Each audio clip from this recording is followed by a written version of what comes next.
Okay. Good morning, everyone. Thanks for joining. Today's September 17th, and let's get this board meeting started here. So I'm going to ask Kathleen. Oh, wait, is Kathleen here? No. Yes, I am. Yes. Good great. morning. To call to order, let's establish a quorum. Okay, here's the roll call, and good morning and welcome to the September 17th, 2021 board meeting. Dr. Manzi. Here. Miss Elliott. Here. Ms. Cadenas. Here. Thank you. Here. Dr. Lee. Here. Dr. McCollum. And Dr. Zapp. Here. I don't believe he'll be responding. Okay. So we have a quorum. Great. Thank you. So You're I welcome. want to remind everyone that the board may not discuss or take action on any matter raised during the public comment section, except to decide whether to put the matter on the agenda of future meetings. And I would hope that everyone's had a chance to review the board meeting of, what was it, our last board meeting. So did everyone get a chance, and do I have a motion to approve it? Motion to approve. Okay, do I have a second on that? Second, Maria. Excuse me, Madam President. This is Fred yeah. Chen, UDCA Legal Counsel. Yep. Is this regarding item number 4 on the agenda? Yes.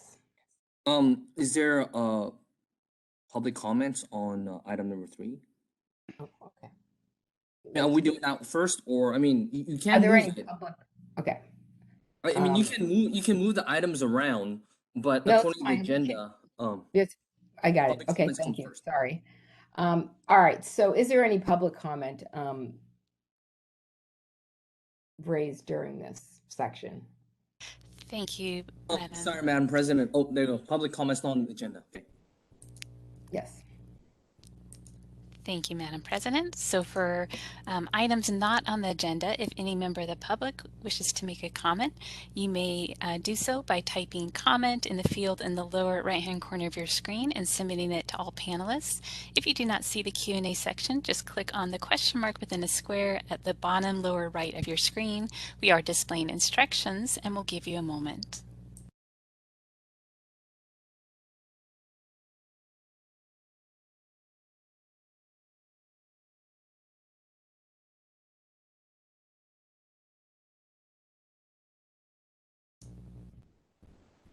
This is the moderator, and Madam President, I see no request for public comment at this time. Would you like me to close the Q&A panel? Yes, please. Okay, it's closed. Okay.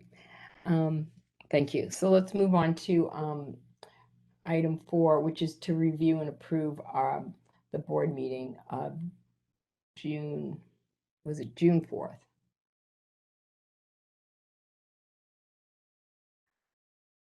Do I have a motion to approve the? Motion to approve, Daniel Lee. Thank you. And a second? Second, Maria Cadenas. Thanks, Maria. Okay, Kathleen? Do we have a motion do we have to vote on this motion, or is it approved? This is Brian. Yeah, take the vote. Okay.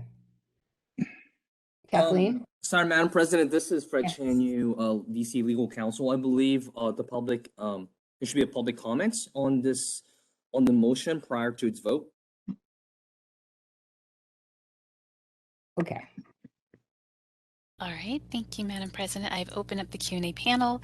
If any member of the public would like to make a comment regarding item number 4, please type comment in the field in the lower right-hand corner of your screen and submit it to all panelists. We are displaying instructions.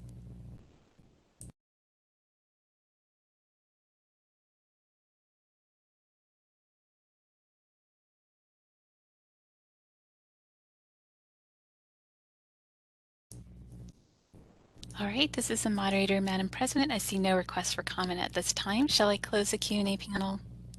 Yes, please. Okay, it's closed. Okay.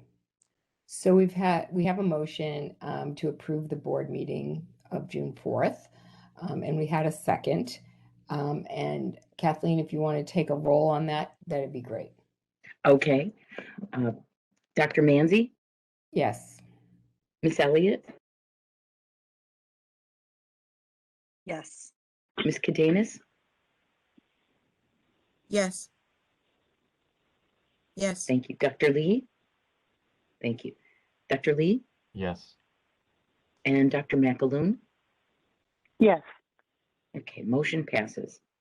Great.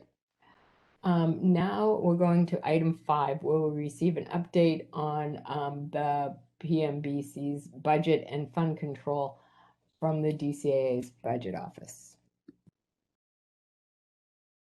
Good morning, everybody. Again, my name is Harmony DiFilippo, and I am the budget analyst with DCA, and I'm going to walk through the PMBC document, and this is on page 8.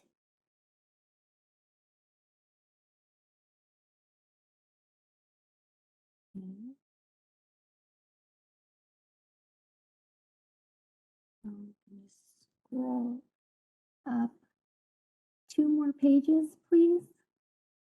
Should start off with the PMBC, the fund condition statement.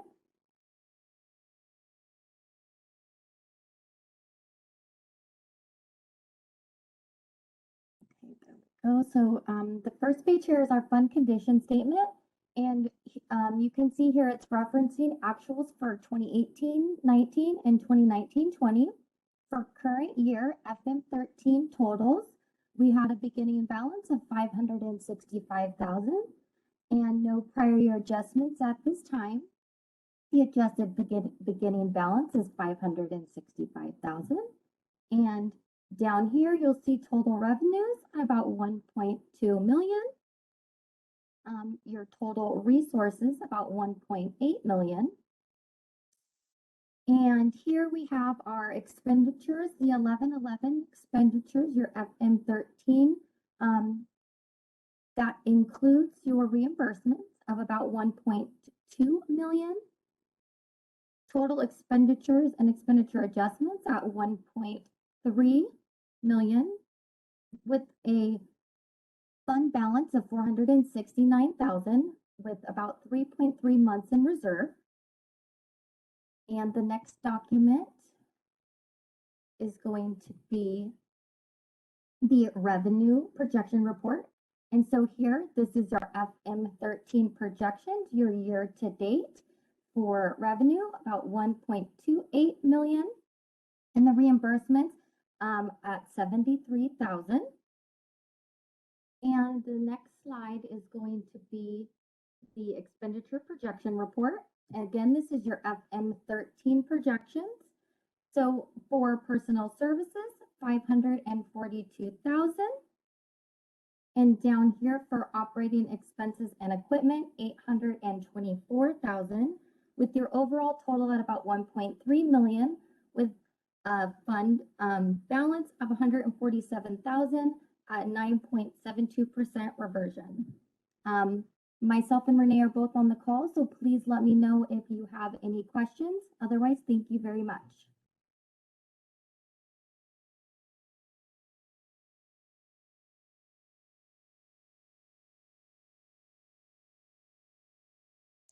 Okay, does anyone have any questions for our budget?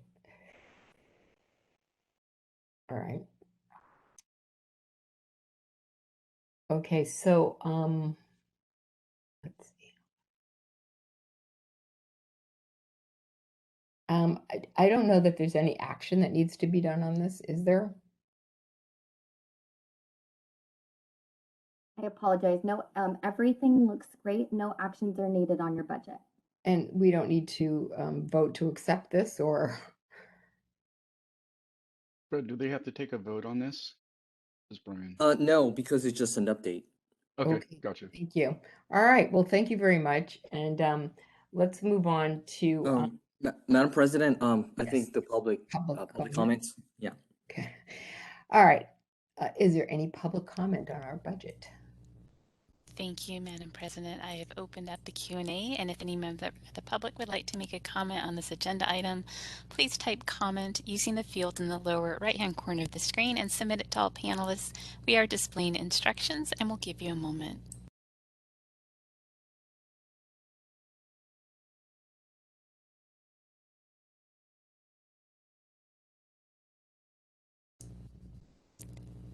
All right, this is the moderator. I see no request for public comment at this time. Madam President, shall I close the Q&A? Yes, please. Okay, it's closed. Great. Okay, so if everyone wants to get to page 11, we're gonna now hear from Caroline McAloon about a licensing program report. Thank you, and I'd like to ask Andrea to give the report, please. Good morning. Can you hear me now? Am I clear? Yes, you sound great. Okay, good. Good morning. So the following information is for the fourth quarter of fiscal year 2021 between April 1st and June 30th. There were 39 newly licensed DPMs. There's currently 22 pending applications with one candidate that recently completed their package. And for fiscal year 2021, PMBC had 21 applicants come from out of state, 37 were third-year residents from California, and 36 were third-year residents from an out-of-state program. Moving on to the renewals, there were 289 renewals mailed with 255 licenses renewed by the end of the fourth quarter. Moving on to residents, the resident academic year started on July 1st, 2021, and will end on June 30th of 2022. PMBC has 42 first-year residents, 41 second-year residents, and 45 third-year residents, bringing the resident license total count to 128.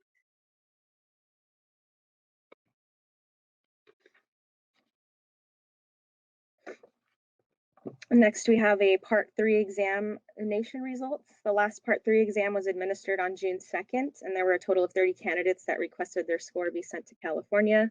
All 30 passed for a 100% pass rate, and the next Part 3 exam will be held on December 1st, and candidates wishing to participate will need to register by November 12th.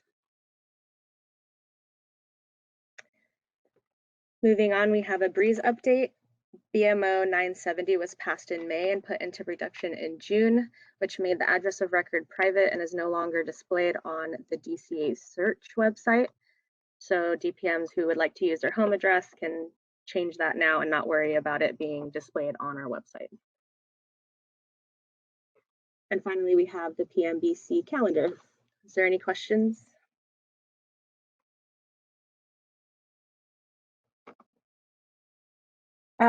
This is Jar.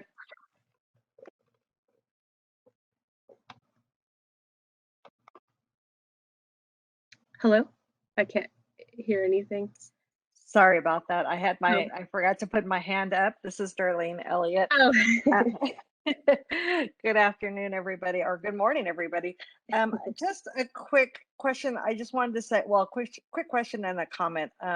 First of all, thank you. I was asking questions to staff this morning regarding what the retirements look like in this sector, since we're hearing so much, especially from other sectors, about the Great Resignation. So I posed a question to staff and they got back to me regarding the recent retirements and what that looks like. And I believe it was 21 retirement applications over the last 4 years.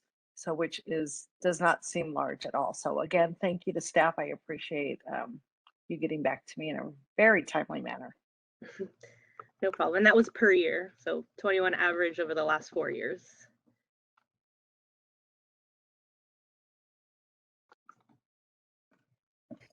Actually, this is a very timely topic because there's a big article about the retirement and the just people changing just getting out of medicine altogether in the medical board of the Federation of Medical Boards just did a big article in their paper about their monthly magazine section about this. So it is kind of interesting, and it's a concern, and it's very hard to get the data apparently, because I asked Federation about it, and they said they're trying to get, you know, the most accurate data they can about just generalized podiatry numbers across the country as far as retirement goes and matriculation into the profession. So it is an interesting topic. All right, do we have any public members that want to comment on this or have questions? Thank you, Madam President. I'll go ahead and open up the Q&A panel. If any member of the public would like to make a comment, please type "I would like to make a comment" or "comment" using the field in the lower right-hand corner of the screen and submit it to all panelists. We are displaying instructions and we'll give you a moment.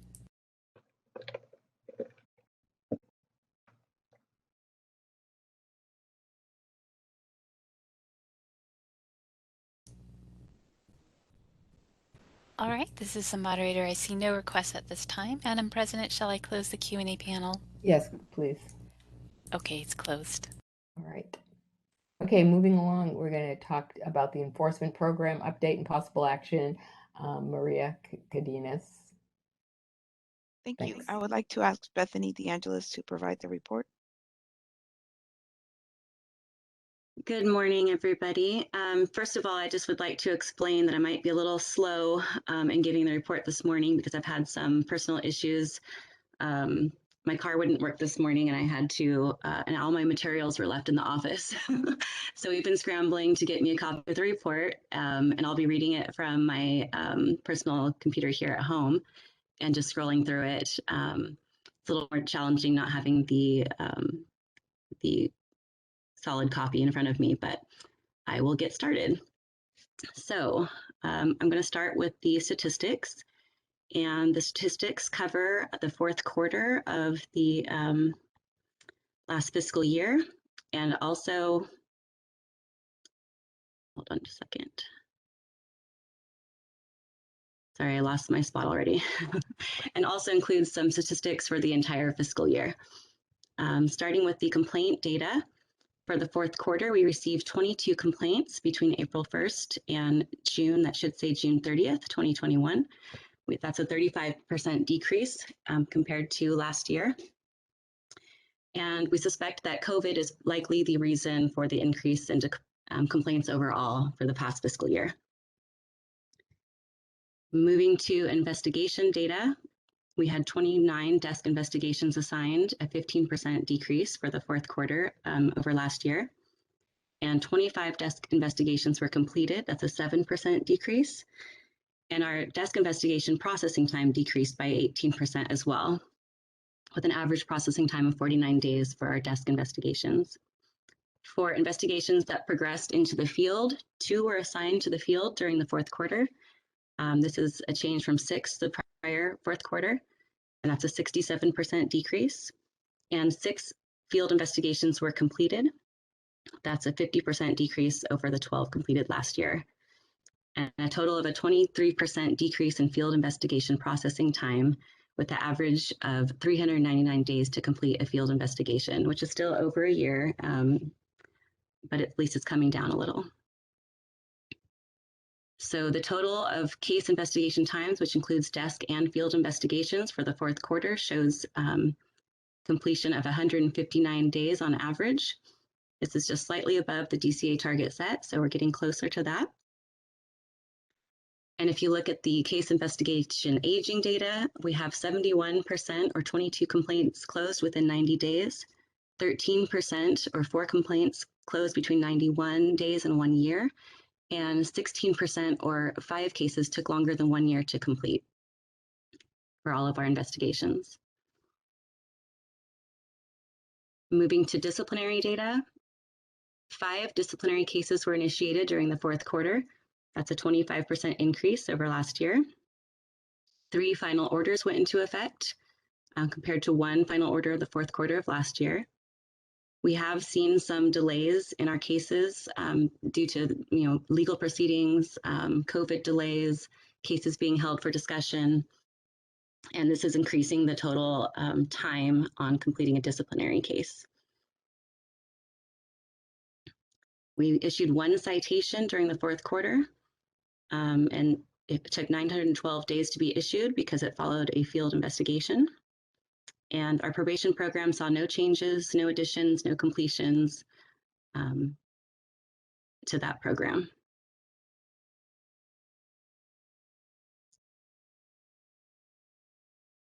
The total enforcement statistics that covers the complaint, investigation, and disciplinary data is shown in attachment D.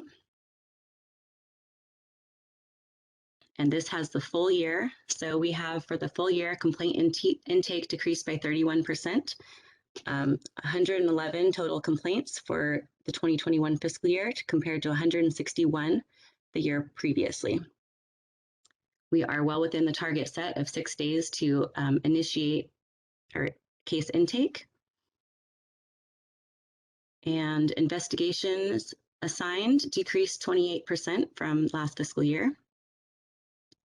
The average days to complete investigations is at 170 days for the entire fiscal year, which is about similar to what we had last fiscal year at 171 days. We had 15 new discipline cases initiated this fiscal year, or 2021, which is a 50% increase to the 10 initiated in 1920. We had 9 final orders issued, which is also an 80% increase over 5 the last fiscal year. We had 3 accusations withdrawn, dismissed, or declined. One was a decision made by the board, and the other were due to statute of limitations running out. And again, this COVID threw a lot of delays into our processes. The average discipline case time is 1,223 days, which is well above the DCA target set. However, this has been a consistent issue, not just with our board, but with most of the boards, and especially due to the complexity of medical investigations and the legal process delays that we cannot control. In addition, there were Division of Investigation staffing shortages in the last few years that lengthened investigation times and the total case times.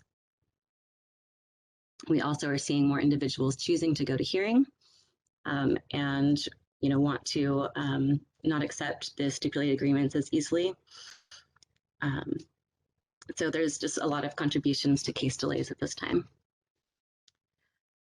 A total of 4 citations were issued during the 2021 fiscal year compared to 2 the prior year.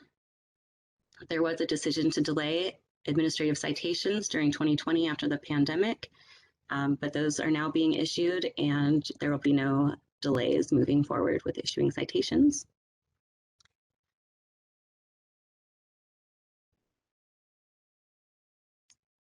Finally, moving to attachment E is the Attorney General case aging data.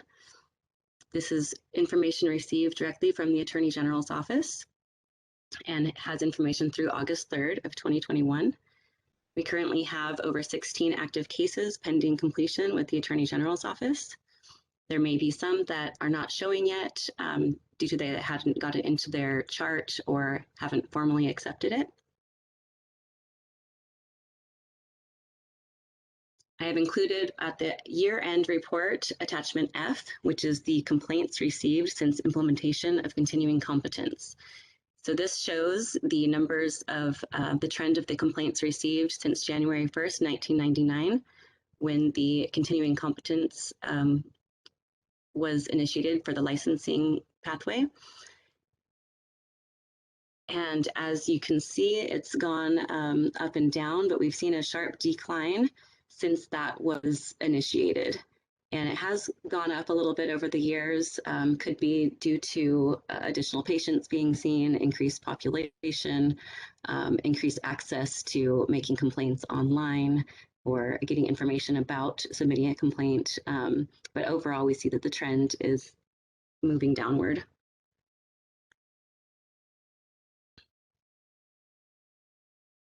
Also included, this is a fairly new report. We included it last year and are including it again this year. So attachment G, this is the enforcement and licensee data of all DPMs disciplined since fiscal year 13-14. So this includes the school attended, the residency information, the type of discipline that was administered, the age of the licensee at the time of discipline, their gender, their years in practice at the time of discipline, and a few other details. One of the things the board requested was to find out whether a DPM was in solo practice, worked for a corporation, a group, or a hospital. The board does not collect this information or require reporting of this information. So I do the best I can with online searches in order to gather this information and make a determination on whether it appears they are working for a hospital, a group, a corporation, or are in private practice. And the final part of the statistical portion of the report is the information on the performance measures. Online, there's a link there. We now have information posted through the third quarter of the last fiscal year. And historical enforcement data can be found at that other link provided. Are there any questions from the board on the statistical portion before I move on? I have one question. You mentioned that there was an increase maybe in the licensee going to dispute the finding as, rather than stipulated agreements, right? Yes. Yes. Yeah. And how much of a change have we seen in that? Did you say? Like, I can't tell you the percentage exactly. It feels significant. We don't have a large number of cases, and they were, usually easily settled before. And now it seems, I don't know if it's due to the probation disclosure issue that we're trying to sort out that's different for us than for the MDs and DOs and dentists. But there is more pushback and not wanting to settle and to go forward and fight these cases. Yes. So, yeah. Thank you for those statistics and for continuing to keep that the running tab on, where these who these complaints are being set on, because I think we should continue to look at that.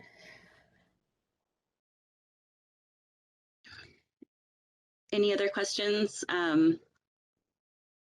before I move on? Okay. Yes, I've raised my hand. This is Carolyn. Yes. So I just on that comment that our Dr. Manzi, our board president, made. This is only anecdotally, but with my interactions with our grassroots licensees and legal counsel for some of these licensees, I do hear that the probationary rule that applies only to DPMs and not to the other physicians and surgeons is contributing to more of these stronger protests against the or pushback on the complaint. I feel that too. I feel that's a big reason for it. Mm-hmm. So I just wanted to share that's what I'm hearing with ear to the ground. But Brian, isn't that going to change? Yeah, this is Brian. When we get to legislation, our sunset bill has been signed and probation disclosure was in there, so that is changing. So that's been approved. So we can just see how that trend's going to work now. But Kathy will go through it a little clearer when we get to legislation. But yeah, we got that in there and we got that changed. Okay. All right. Anybody else have any comments here before we proceed? Okay. I think you can continue. Okay, moving on to the probation and cost recovery. $16,962.10 was collected during the fourth quarter for probation monitoring costs and cost recovery. And this was really close to the average of $16,680.94 of the past 5 years.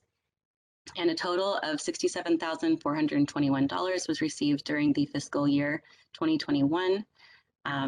Is a little above the 5-year average of $52,665.64. And finally, with the consultant and expert program update, there have been some delays in getting the binders completed, updated, assembled, and the training scheduled. So at this time, I will update the board when training is ready to commence. I am hoping to get to that very soon, but there have been some other deadlines and priorities and contributing circumstances that have delayed this portion. And finally, we had received a consultant application, but the committee at the time wanted to take a look at the policy, the minimum requirements for new medical consultants and experts. And some changes were suggested that will be discussed at the next enforcement committee meeting and presented to the board at the next board meeting for discussion and potential adoption to changes to this policy. And at that point, we can then make a determination of any new applicants for this program and if everyone's meeting the requirements as set. And that concludes my report. If there's any additional questions at this time, I am available to take them. It's not a question, but a request to the board. In the docket, you received a copy of the current policies for consultants and experts. If there's any comments or thoughts into that list for the committee to consider, I would be appreciated if was provided to the committee. Yeah, that would be great. Even if anybody wanted to just send something separately to myself that I could bring to the next committee discussion. And that way we can have something solid to present to the board at the next meeting.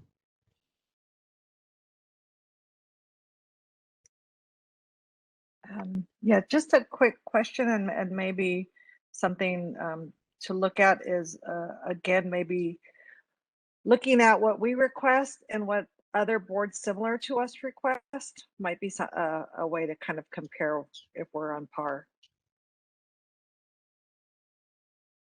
Right. I believe Dr. Lee had looked into that as well and looked at the medical boards. But yes, that's a great idea.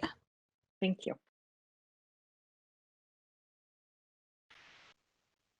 Any other enforcement questions or suggestions for future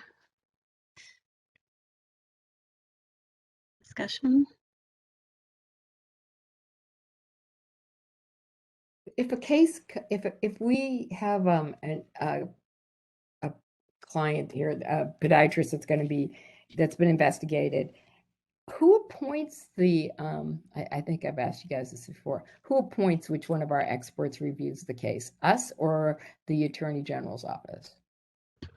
We do, and now at this time, it's the Division of Investigation. They actually have a new unit that assigns experts. So they have a list of all of our experts, all of their, information, what their qualifications are, and then they check with each of them individually beforehand to ensure that there's no bias, that they have the experience in the, type of treatment being reviewed, et cetera.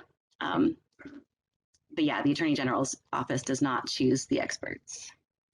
So we have control of that. So like if it's a vascular case or a non-surgical case or something like that, we're matching up like the right person to review this case.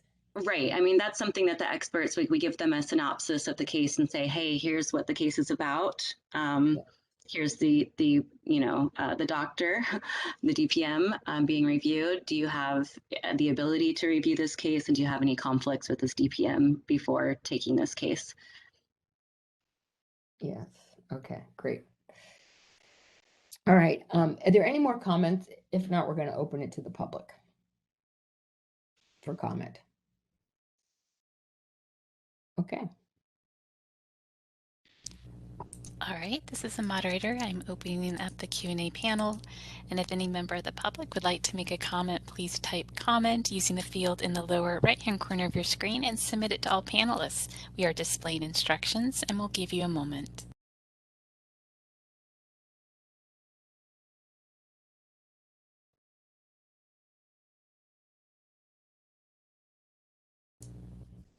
All right, this is a moderator and I see no requests for comment. Madam President, shall I close the Q&A panel? Yes, please. Okay, it's closed. Okay.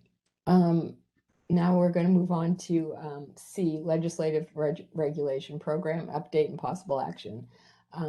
So Dr. Zapp is not here. Dr. Lee is. So I'm going to turn this over to you. Hi, this is Daniel Lee. I believe Kathleen is on the call. If you could Yep. present our findings from our meeting for the Legislative Committee. Thank you. Okay. Thank you, Dr. Lee and Dr. Manzi. This is Kathleen Cooper. And of course, this time of year, we've got final results to report. I'll start with SB 806, which is our sunset review document. And two important things to us. Number one, our extended date will go into 2026. So we won't have to go through another process like the sunset until that time. And the second part is in the sunset background paper, the board and Brian asked whether DPMs should be given the same probation disclosure requirements as physicians and surgeons and osteopathic doctors, and they answered that in the positive. So these changes will be in here now, starting at the beginning of the year, and the disclosure requirements, rather than being generalized like other healthcare, it will be for DPMs just like MDs and DOs, which are limited to various types of problems with their license. It would be a sexual abuse or misconduct with a patient, drug or alcohol abuse, inappropriate prescribing, and any kind of criminal conviction. So other than that, we won't have this onerous, you have to give all patients notice, etc. So that has already been signed. It's in what we say engrossed and enrolled and engrossed. It's Secretary of State will be printing it and it'll be in effect at the beginning of the year. So are there any comments on our sunset bill?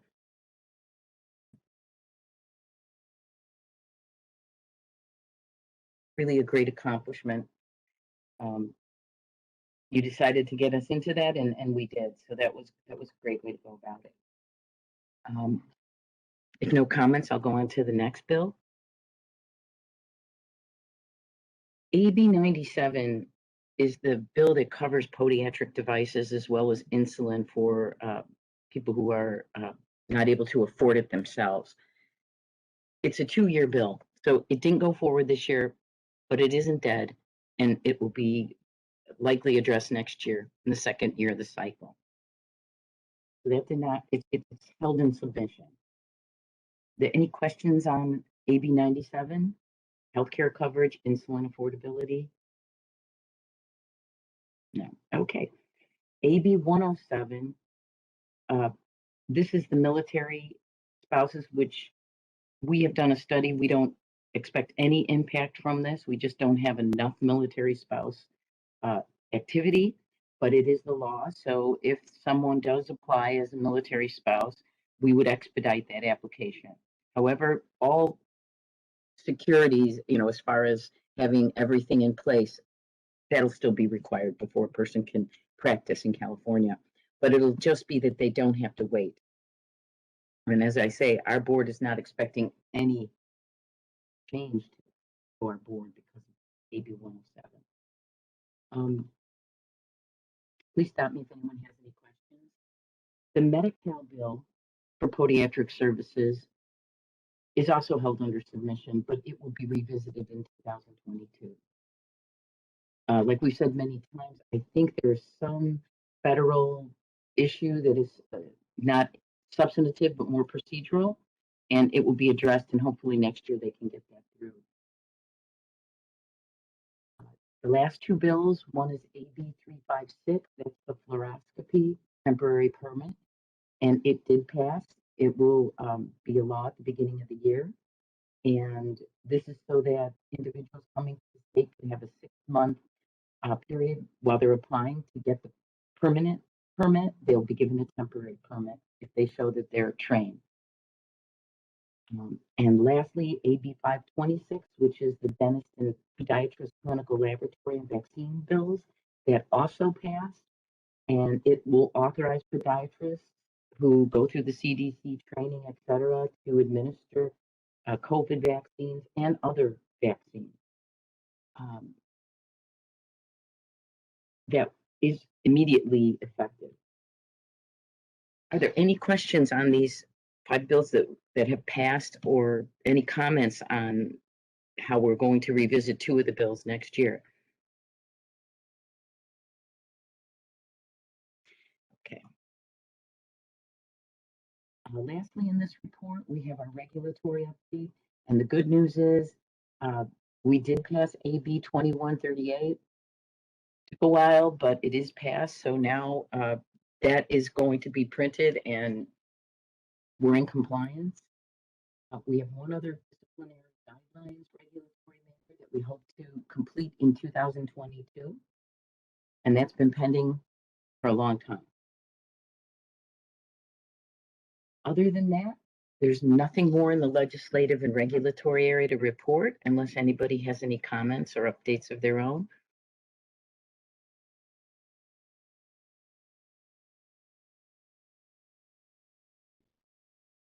Anybody have any comments? If not, I'm going to open it to public comment. Okay, so let's open that up. Thank you, Madam President. I am opening up the Q&A panel, and if any member of the public would like to make a comment on this agenda item, please type comment using the field in the lower right-hand corner of your screen and submit it to all panelists. We are displaying instructions and we'll give you a moment.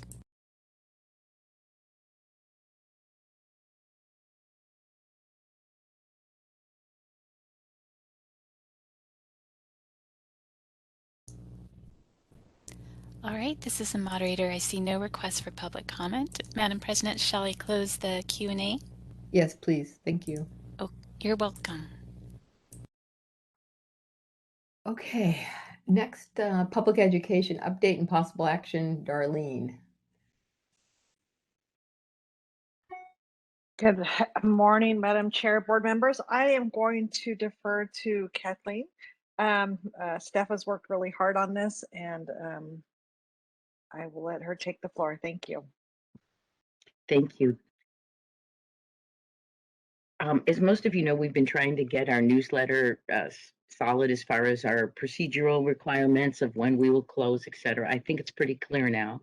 We're expecting to get some submissions by October 31st. And we've outlined in this report, which we could publish to solicit from our general licensee base, stakeholder base, or other areas of the country if they'd like to submit. But we're looking for articles that show the trends in podiatric medicine, maybe have simple tips or techniques to improve the practice of podiatric medicine, or personal summaries or anecdotal stories or essays, viewpoints, perspectives from our DPM licensee base, and also perhaps focusing on the diabetic, well, what they say is going to be an epidemic and maybe already is in California. If we want, we can have a section in that newsletter too, something more science-based. And during our committee meeting, Dr. Lee offered to receive and edit more scientific type journals or submissions that might be more for a scientific journal, written for the general public though, maybe from our residents, or that could be determined with his expertise.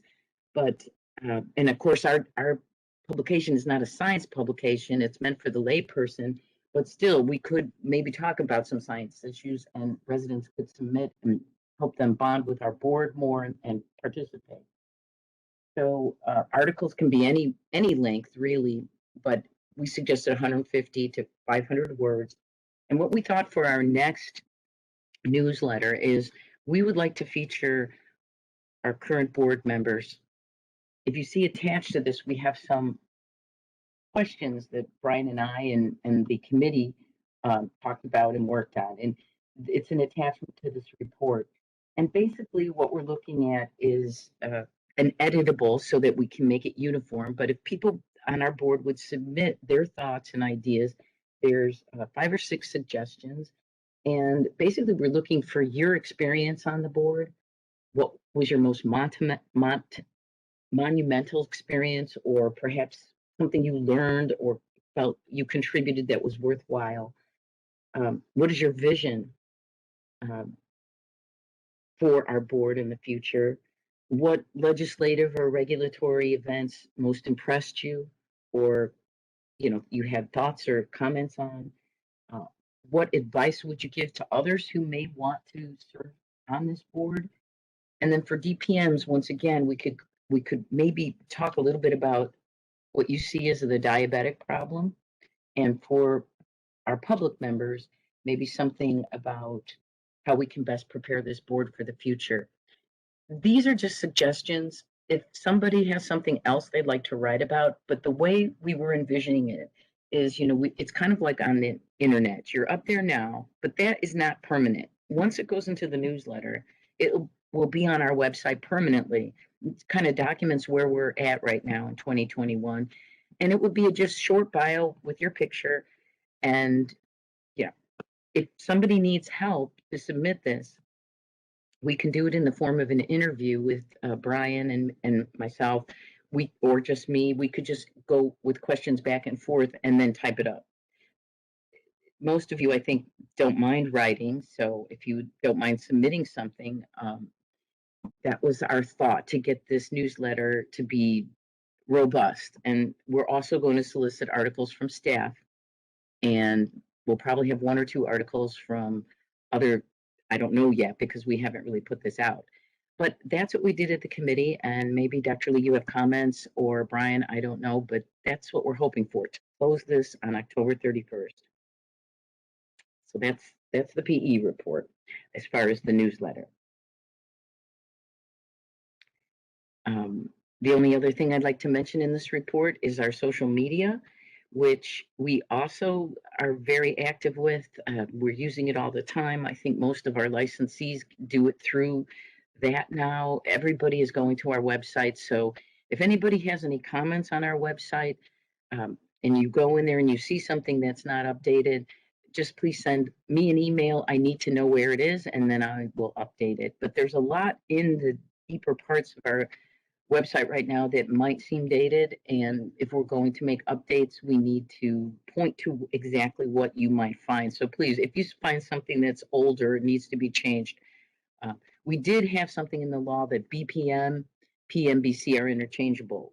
It doesn't change anything if you see something with BPM, because so many of our documents are in a picture of time. So we're not going back to change all that. But anything else that you see that we can improve, we would love feedback. And it doesn't have to be related to the board report. It can be any time during the year. But we are using our social media accounts vigorously. And anybody has any comments, please let us know how we can improve. So that concludes my report. Thank you, Kathleen. This is Daniel Lee. Just to add a comment, my initial impetus to add some input into this arena was to consider perhaps a small page, a column to add our training physicians, podiatrists, our residents, to add a piece of something for consumers, and they are also consumers, but especially during these days with COVID and how that impacts their training, what they're seeing, how much they're suffering. I think that's could be one of the nice non-scientific pieces that they can share with our community and with everybody else in California. So I thought that'll be a good space for them to share that. Thank you.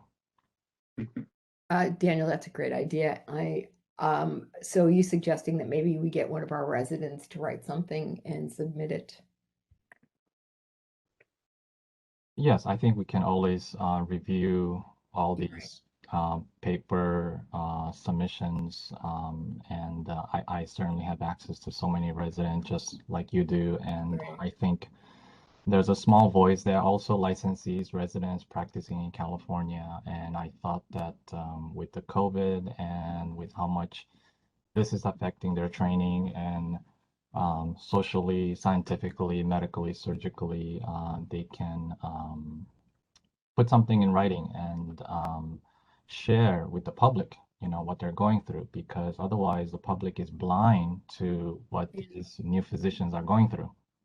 Yeah, I agree. That's a great idea. I can, as you can ask a couple of yours, I will actually try to pursue that. Okay. Thank you. Does anyone have any questions for Darlene or for the for Kathleen or for the committee or for Dr. Lee? I think it's important that we continue with this this particular public education product has had many forms. It used to just be a handout that we'd kind of like keep around the offices and the State House, whatever. And now that, the forum is more on our website, I think it's important to keep going forward with it. Okay, do we want to open this up? Okay, go ahead. Just real quick, just wanted to add to your comments, Madam Chair. The newsletter is again a organic working piece. We know that with social media and the next generation, video is probably one of the most important features for the younger generation. So that is something that again we need to start looking at. I'm not too sure if we are set up for that, but it is something that we are keeping an eye on. Great. Okay. Does anyone else have anything to say regarding public education update? All right, I'm going to ask you to open this up for public comment then. Thank you. Thank you, Madam Board President. I will open up the Q&A panel, and if any member of the public would like to comment on this agenda item, please type comment using the field in the lower right-hand corner of the screen and submit it to all panelists. We are displaying instructions and we'll give you a moment.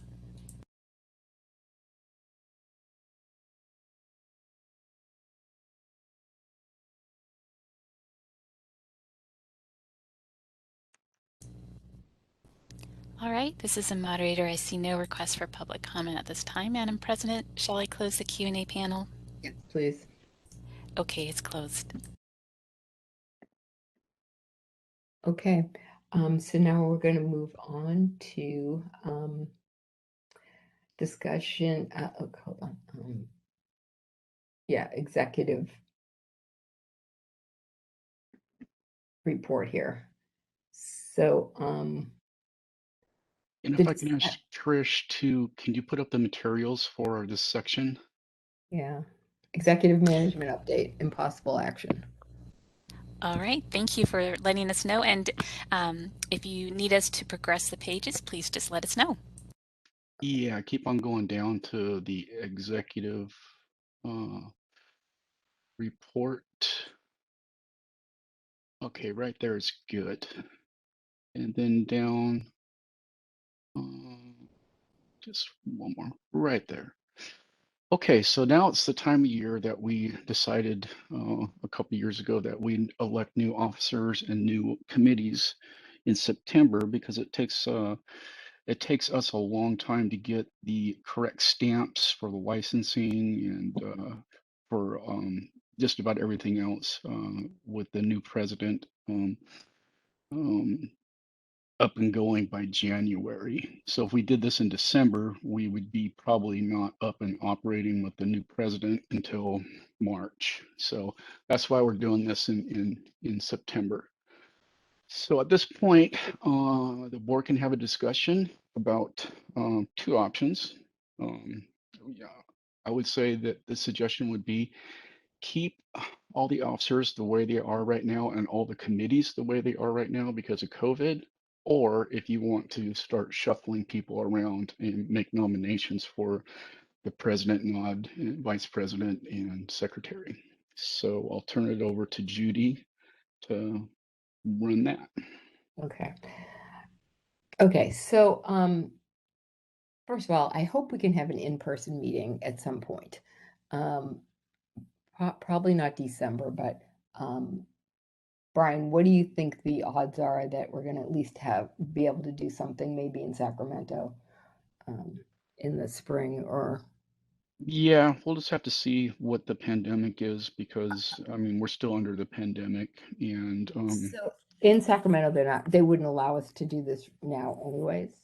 they would, but everybody would have to be COVID tested and provide proof of vaccination to get into any state building. So that's the snag right there. All right. But I'm hoping everything kind of and you guys know better than I do. You see it on a daily basis.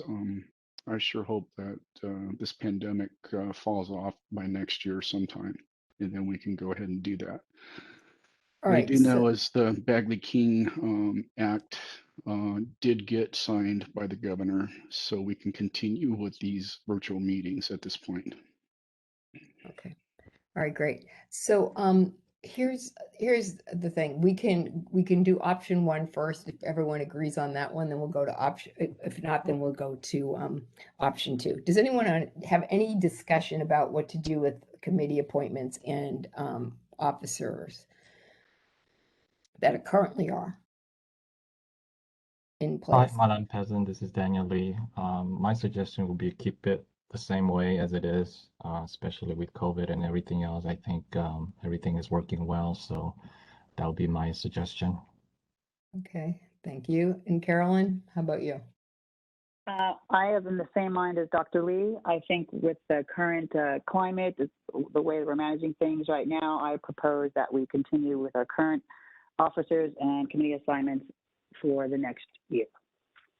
All right, thank you. Darlene, how about you? I 100% agree. I think it is best use of all of our positions to continue this way. Okay. So Brian, do we need to take a vote on this, or is this, Let's hear from Maria. oh, Maria, sorry. No, that's okay. I agree in keeping it as is. Can I ask the staff one favor though? Could you correct the spelling of my name for the file? Thank you. Okay. Got it. I think, did we cover everybody? Did we miss anybody here? Michael's not here. Yeah. And Fred, I have a question for you. Since everything's going to stay the same, this is an actionable item. Do they have to re-vote on this to keep it the same for 1 year? I mean, generally speaking, the president does have the power to appoint committee members to, oh, I'm sorry, appoint certain board members to committees.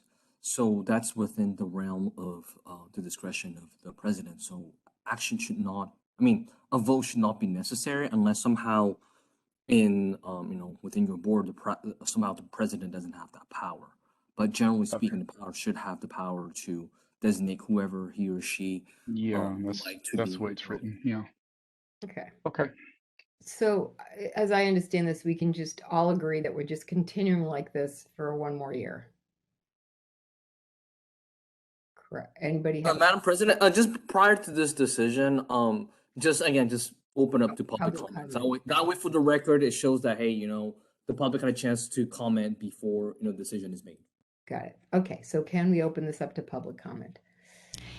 Thank you, Madam President. I will go ahead and open up the Q&A panel. It is now available, and if any member of the public would like to make a comment on this agenda item, please type comment using the field in the lower right-hand corner of your screen and submit it to all panelists. We are displaying instructions, and we'll give you a moment.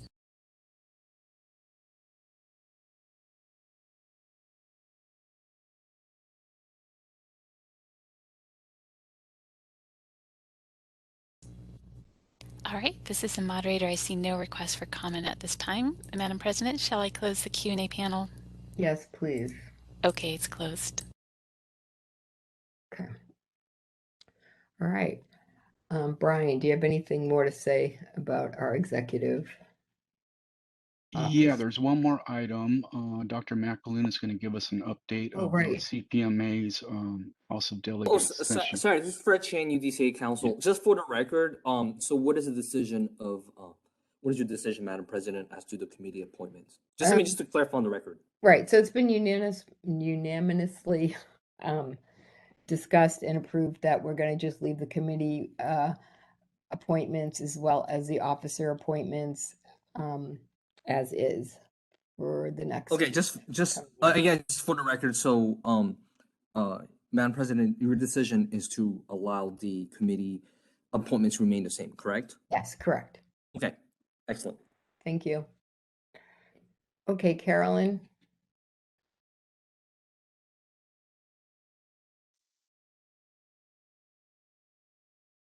Okay, I believe I've unmuted myself properly. Is that true? Yep, I can hear you now. Okay, fantastic. Good morning, everyone. On Saturday, June the 5th, the California Podiatric Medical Association held their annual House of Delegates. For those of us who are licensees are probably quite familiar with this body, but we do have some public members and staff here, so I thought I'd just make a few comments. The House of Delegates is a body that gets together once a year to advise the board of directors of the California Podiatric Medical Association on issues. The delegates come from local California societies, which are divided geographically. For example, there's a Sacramento Society, Alameda Contra Costa Society, LA County, San Diego, etc. Geographic societies. Those societies send delegates to the House of Delegates to represent them to the membership is required in the CPMA. And from that California House of Delegates, that body elects delegates from California to the American Podiatric Medical Association House of Delegates. So it's a political body. And just for full disclosure, I am a past president of the California Podiatric Medical Association, and I am a delegate from California to the American Podiatric Medical Association. So I'm way up in there. Because of that, I was actually planning on attending the California Podiatric Medical Association House of Delegates on June 5th. And this board usually sends someone to give the presentation from the Podiatric Medical Board to the CPMA. Prior to COVID, there was some economic reasons that had become a challenge. And this year, since I was attending anyway, Board President Dr. Manzi and our Executive Director assigned me to give the presentation from this board. And because I was attending already, there was no cost associated with my attending the meeting or giving the presentation. So it seemed like a good opportunity to do so. So Dr. Manzi and Brian prepared the remarks that I gave. So they had drafted them and approved them prior to me giving them at the House of Delegates. So the message from us was, the brief summary was an update on what the board, the duties of the board, our responsibilities. And so we talked briefly about the proposed legislation that licensees may care about, such as the AB 526, which allowed DPMs with training from the CDC to provide vaccines to the public, consistent with what MDs and DOs can do within their scope of practice. We also discussed the Sunset Bill having the amendment, including the changes of disclosure requirement. As we discussed in this meeting, that's been a concern for our licensees. We also briefly talked about, a proposed legislation to allow DPMs to more easily provide Medi-Cal services under the Medi-Cal program. That specifically has to do with TARs or prior authorizations to provide services. We also shared with the CPMA House of Delegates about our efforts to find uniformity within regulatory boards consistent with our involvement with the federal Podiatric Medical Board, including the allowing the renewals in California to be issued just with the 3 items of disclosure of their good standing, the completion of their 50 continuing medical hours, and paying the fees. We also shared with the CPMA that Russell Stoner addressed us in March. I also reminded any DPMs interested in getting more involved at the regulatory board level that we could really use more experts and consultants to review cases. At the end of my remarks, I asked, after if there were any concerns or questions, I'd be happy to take them either there publicly or out in the hall. And I have to say that most questions that I get are from fellow members who want to know how to handle questionable practices that they've witnessed from other podiatrists.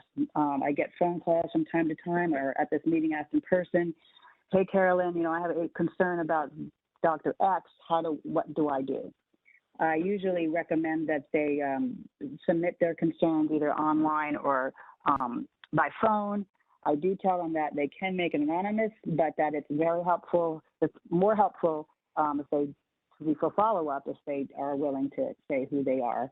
Of course, there's issues. Some people work together, and some other issues about that. But that's usually the recommendation I give to licensees when they ask me how to handle questionable practices by their fellows. As far as the CPMA side of the House of Delegates, they were very proud that they were one of the first medical societies in California to have a large face-to-face meeting. This meeting was in person down in LA.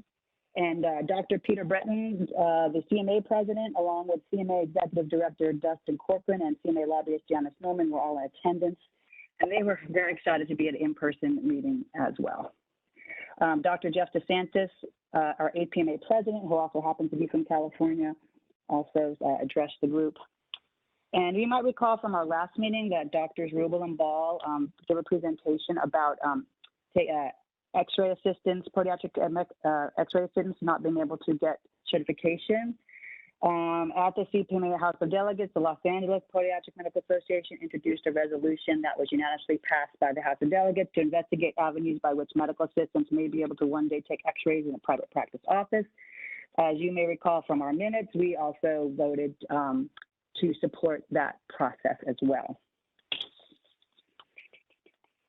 The Western, the educational component of the CPMA was held virtually again in June.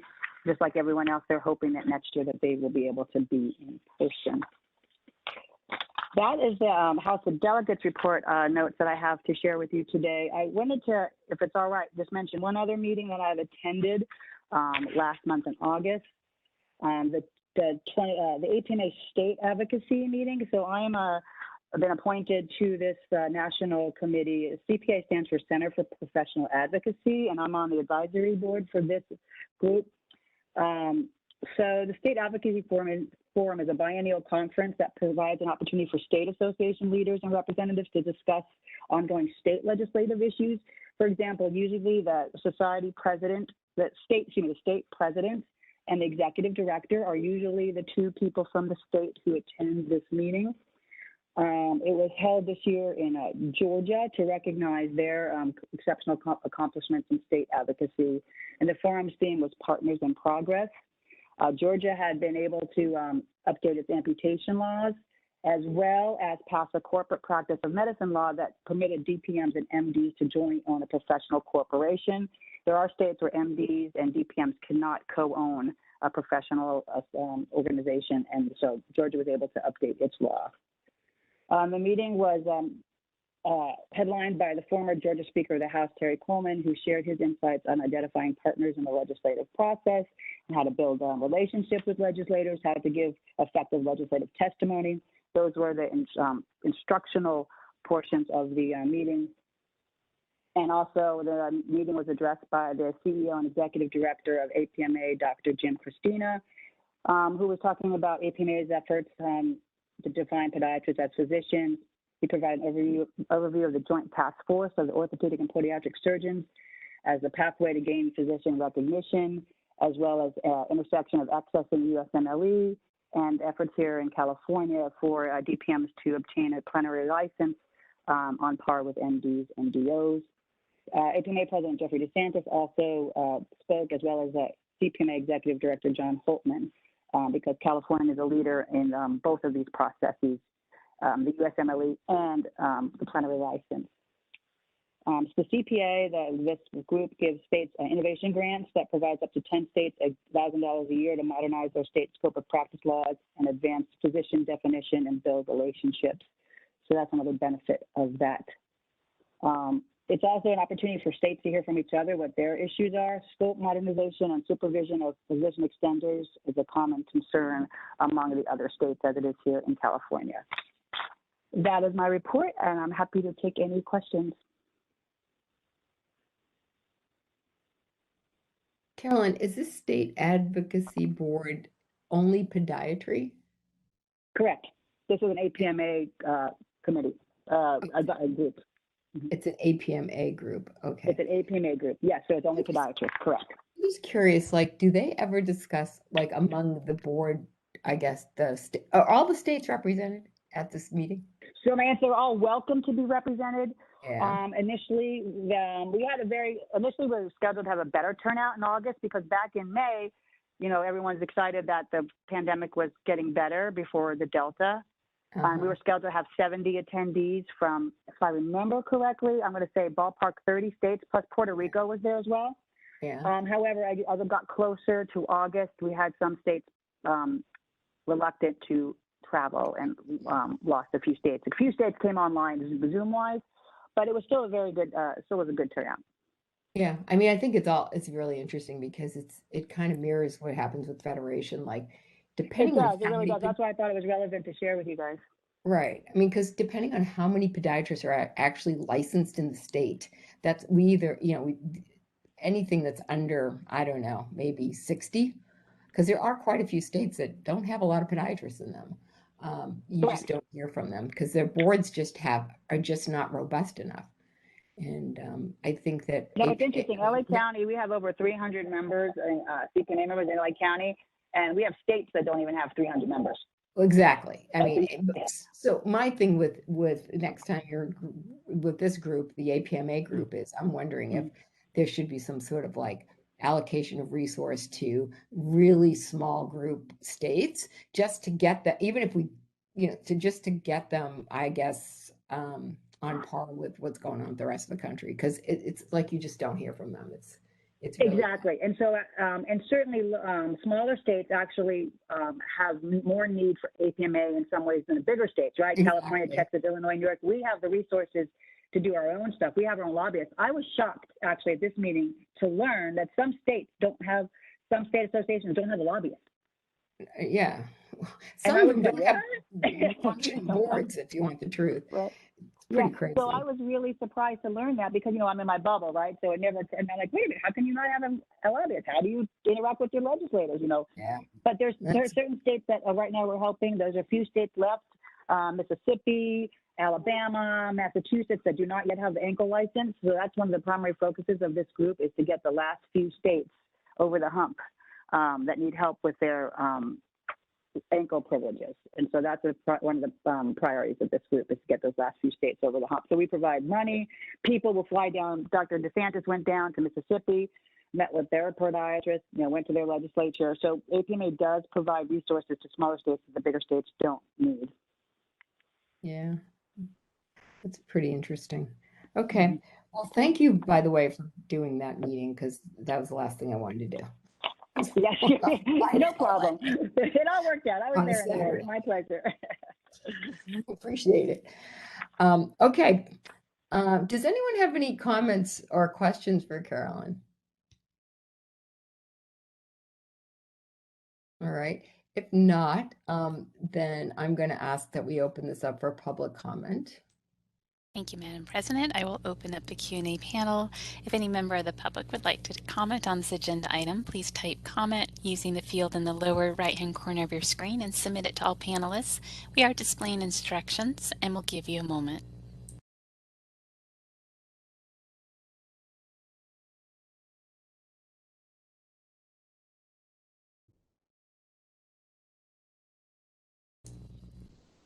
All right, this is the moderator. I see no request for public comment at this time. Madam President, shall I close the Q&A? Yes, please. Okay, it's closed. Thank you. Okay. Now, this is Brian. Do we have to take a vote to accept the executive officer reports? No, this is Fred Chen, UDC legal counsel. No, I mean, just an update. So you don't need to, she's delivering, telling the board what she heard. So that's not an item that's actionable. Okay. Thank you. All right. So I think at this point, we're going to go into closed session. Is that correct? Yeah, that should be next. Right. I do have a quick question. But don't we need to vote on the positions? I think we had a discussion, but I don't remember. Right. So that's a really good Okay. question, because this is the question I actually had. Is there somewhere in our, I don't know, bylaws or whatever that says we elect people every year? I mean, is there a certain time frame, like you elect people once a year, twice, every 2 Yeah, years? I mean, is we there anything changed like that. that we have to adhere to? Yeah, so we changed it to every 2 years, Mhm. and then if necessary, an extension. Okay. So So, that's all we're doing is an extension. So next September, we'll probably get new officers in place, new committees and stuff like that. yes, we will. I can Yeah. tell you that. Okay, great. So does that mean we do not have to vote on this, or do we? No, Fred Okay, said it's all informational. So, so we just, well, I think so. Fred, we didn't have to vote on Judy's decision to keep everything in place on the committees and officers, right? No, because that's within her power to decide.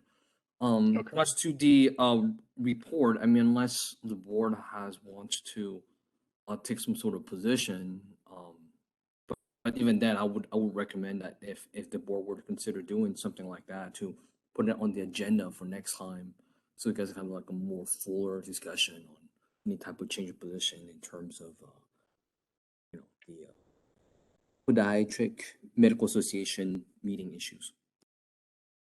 Right. So up to you, Judy. whether to change that type of situation. Like, I don't, No, I mean, if there was a request from the report for the board to take a certain position on any of these issues that were raised in the report, I would recommend that this be discussed at a future meeting and that actually be agendized as a full item. If this is what's applicable. Right. I think I feel comfortable if we just take a vote on what agenda item was that. The EU1, if we just take a vote from the board and then it's in there.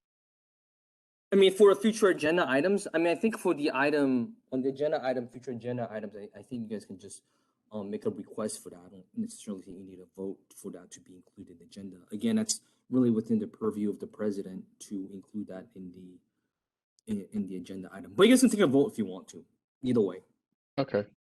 I think we should. So Okay. Judy, let's go back up to the officers and then run a motion. Brian, I think we can wait for so we're going to item 9. Well, no. Do you guys want to wait till item 9 to do that? Because item 9 is the item for future agenda items, and at that point, the board can take a vote whether to, to agendize that particular item for the next meeting. Okay. Judy, are you following on that? Yeah, I can hear you guys. Can you guys hear me still? Mm-hmm. Yeah. Okay, Yeah, we great. got you. Yeah, so we should vote on, we should vote on the offices. Oh, Mm-hmm. The officers. okay.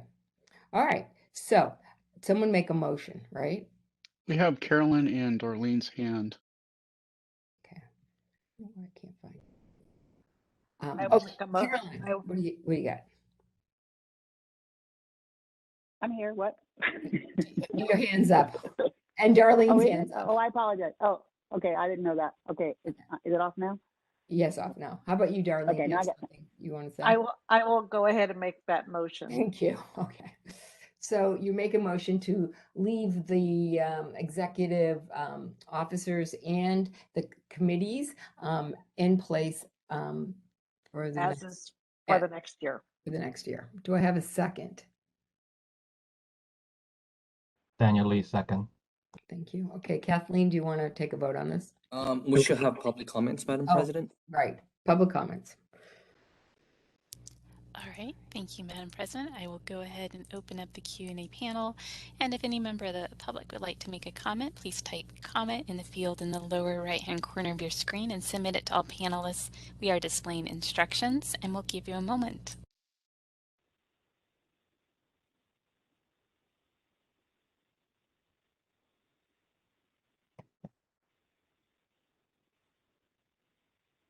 All right, this is the moderator. I see no request for comment at this time. Madam President, shall I close the Q&A? Please, yes. Okay, it's closed. Okay, so Kathleen, do you want to take a vote on this? Okay, so this is the vote that will keep the officers in place for another year. Mm-hmm. Dr. Manzi, Aye. Miss Elliott, Aye. Miss Cadenas, Aye. Dr. Lee, Aye. Dr. McAloon. Aye. Motion passes. Great. All right, thank you. And now we're going to move into a closed session. All right. This is the moderator. Yeah. And I just need to do a little bit of housekeeping to get you to that place. So let me go ahead and pause the record. Okay. All right, and we're back. Let's just open this up. So, okay, so now we're item 8. We're back in open session. Let's see. Does anyone? Do we have to open up any more public comment? Are we done with that? Hold on one second. Yeah, I don't think you need public comments for reopening to open right. session. All right, now I would like to now ask if there's any future agenda items that anyone wants to bring up right now. Okay.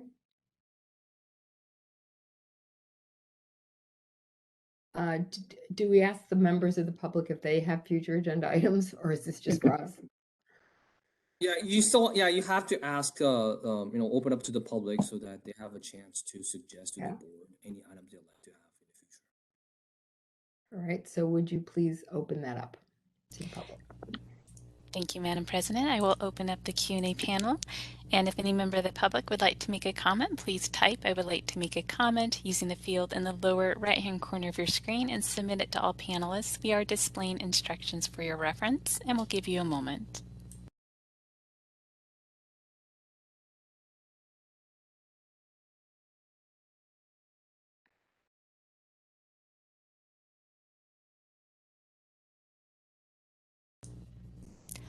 All right, Madam President, I see no request for public comment at this time. Shall I close the Q&A panel? Yes, please. Okay, it's closed. Okay, great. So before we adjourn, I just want to say our next meeting, and let's see, we'll be meeting in November, I think, for our committee meetings. Is that right? Yeah, that's correct. So November and then December will be the board meeting. Full board meeting, right. Okay, and yeah, so we won't see you till then, and everyone stay happy and healthy, and I really thank you so much for all your participation, and if there's nothing else, I'm going to officially adjourn the meeting. So do I have a motion? Oh, you don't need a motion, Madam President. Oh, I can just adjourn. You can just adjourn. Yes. All right, anybody have anything else to add? All right, if not, thanks again, and we'll see you all again in November. Thank you, Okay, take everybody. care. Thank you, everyone. Thank you. Bye. Adjourned. Bye-bye. Bye. Thank you, everyone.